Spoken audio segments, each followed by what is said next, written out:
Quando olhamos para a Lua, pela familiaridade vinda de toda a nossa história e da literatura, na maioria das vezes inconscientemente, costumamos associá-la a um local tranquilo, seguro e que normalmente nos traz uma grande paz. E junto a essa associação, muitos se indignam pelo fato de termos visitado ela no passado e não termos estabelecido uma constante presença. Mas graças à nova corrida espacial, em especial uma grande resposta energética contra a evolução espacial chinesa, com a união de diversas agências espaciais junto aos Estados Unidos, o projeto Artemis vem para dar o pontapé inicial, onde finalmente, depois de 50 anos do primeiro passo do homem fora do planeta, estamos voltando para ficar. E mesmo sendo mais perto que o planeta Marte, não se engane. Diferente do que criamos em nossas cabeças, a Lua é um lugar hostil e perigoso. E um passo fora do esperado, até mesmo para os que tiverem mais experiências de como viver lá nos próximos anos, poderá levar essa pessoa à morte.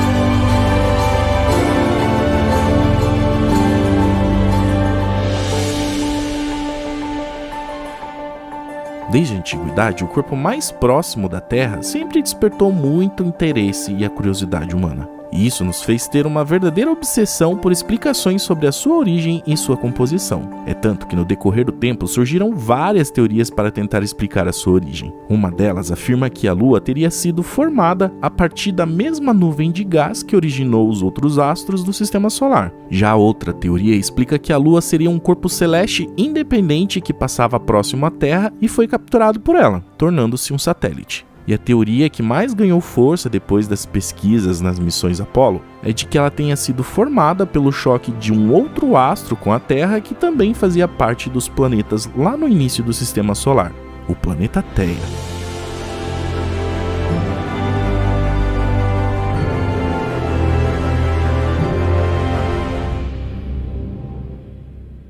As missões Apollo e também o envio de sondas soviéticas foram responsáveis pela coleta de dados que levaram a conclusões mais importantes sobre essas características. E os resultados mostraram que a superfície lunar contém uma grande quantidade de poeira, que é constituída predominantemente por basaltos, o que aqui na Terra é formado por lava vulcânica. E isso nos dá muitas pistas da formação da Lua.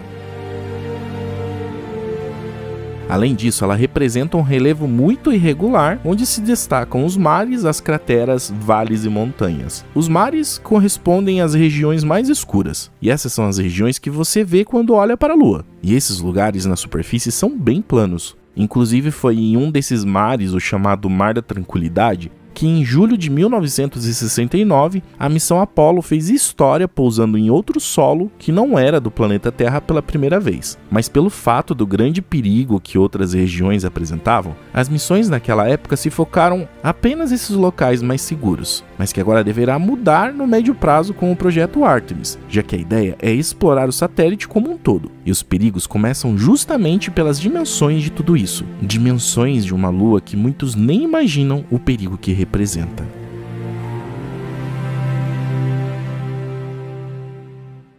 As crateras, que constituem o aspecto mais marcante do relevo lunar, aparecem em grande quantidade, e acredita-se que sua existência seja atribuída aos efeitos da atividade vulcânica e dos constantes choques que atingem a Lua diretamente por ela não ter uma atmosfera. E as montanhas lunares alcançam em média alturas de 4.000 a 8.500 metros. A título de comparação, o Monte Everest, que é considerado a montanha mais alta do planeta Terra, tem 8.849 metros. Agora imagine você com toda a sua limitação, já que vai precisar de veículos e trajes espaciais para se locomover, se deparando com algo próximo disso na sua frente. Ou pior, se deparando com 10, 20, 30 dessas montanhas agrupadas umas às outras. Só por aí já dá para perceber que só levando esse ponto em vista, muda completamente o grau de dificuldade quando falamos de uma colônia lunar, concorda? Mas se a altura já te faz prender a respiração, lhe aviso que as coisas vão piorar ainda mais.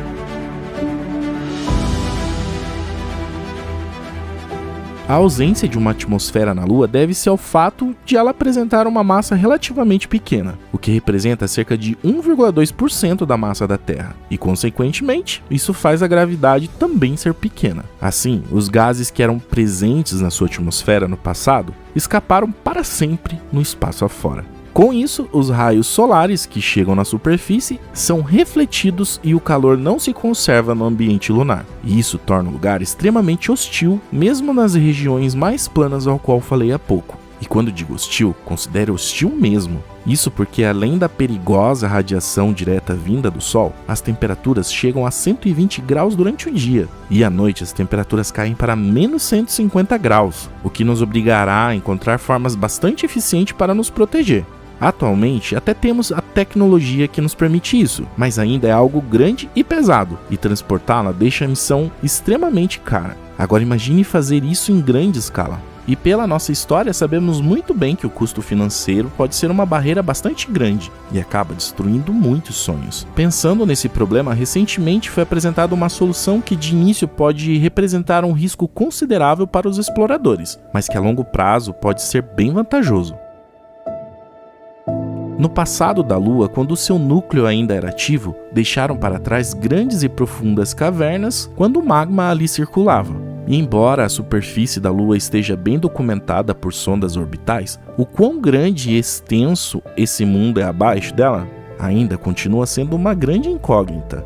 E de acordo com os pesquisadores, essas cavernas podem fornecer abrigos contra as mudanças bruscas de temperaturas e a radiação direta e impactos de micrometeoritos aos futuros colonos, e pode também fornecer acesso à água e outros recursos, já que já foi provado em estudos mais recentes que existe muita água congelada ali, algo que será vital para nós.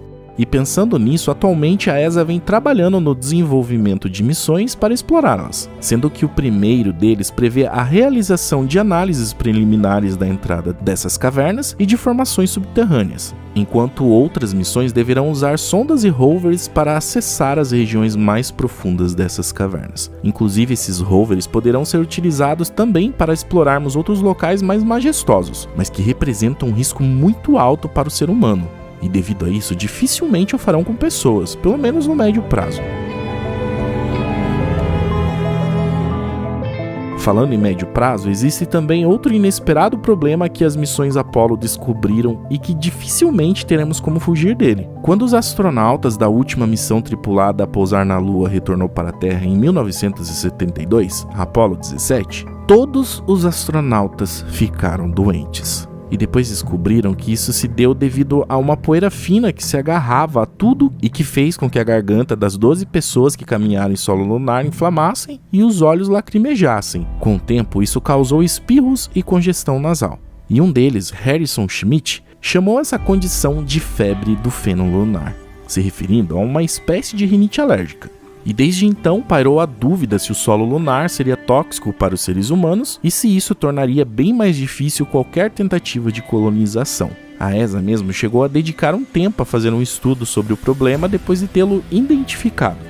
E a conclusão foi de que o fato dessa poeira conter silicato, um material encontrado em corpos planetários com atividade vulcânica, poderia ser o responsável por esse problema. Isso porque pessoas que trabalham em minas aqui na Terra sofrem com pulmões inflamados e com cicatrizes causadas pela inalação do silicato. Na Lua, o pó é tão abrasivo que devorou camadas de botas dos trajes espaciais e destruiu vedações a vácuo dos contêineres de amostras da Apollo. E ao visualizarem elas na visão microscópica, constataram que elas se assemelhavam a agulhas de vidro, e devido à baixa gravidade da Lua, permite que pequenas partículas permaneçam suspensas por mais tempo e penetrem mais profundamente no pulmão. Partículas essas que são 50 vezes menores que um fio de cabelo humano, e podem ficar meses dentro dos nossos pulmões. E que, segundo os pesquisadores, quanto mais tempo essa partícula permanecer dentro, maior a chance de efeitos tóxicos. Na Terra, partículas finas como essa tendem a suavizar ao longo dos anos, devido à erosão pelo vento e à água, mas pela ausência da erosão na Lua, ela não é redonda, e sim pontiaguda.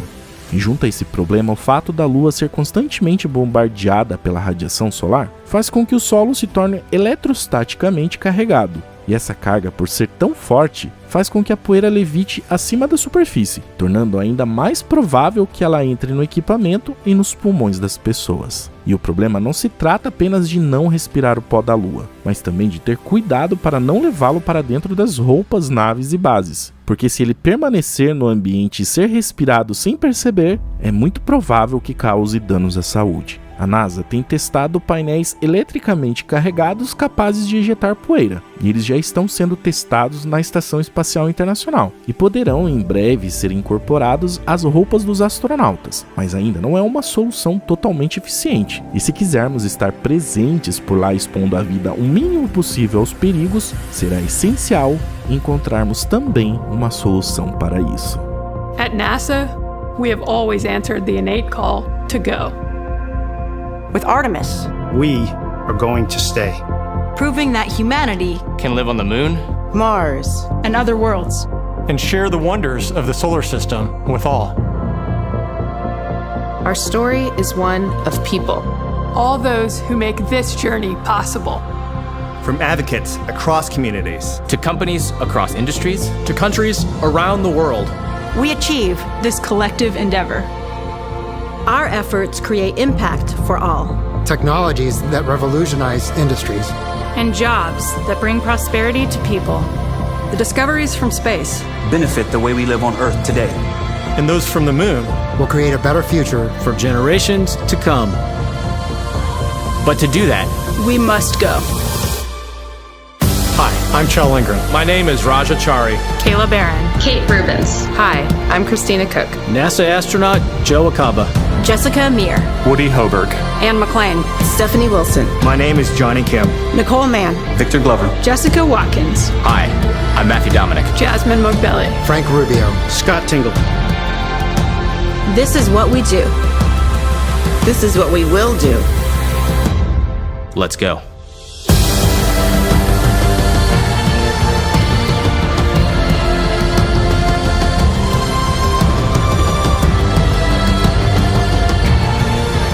We go to the moon to learn how to live on other planets.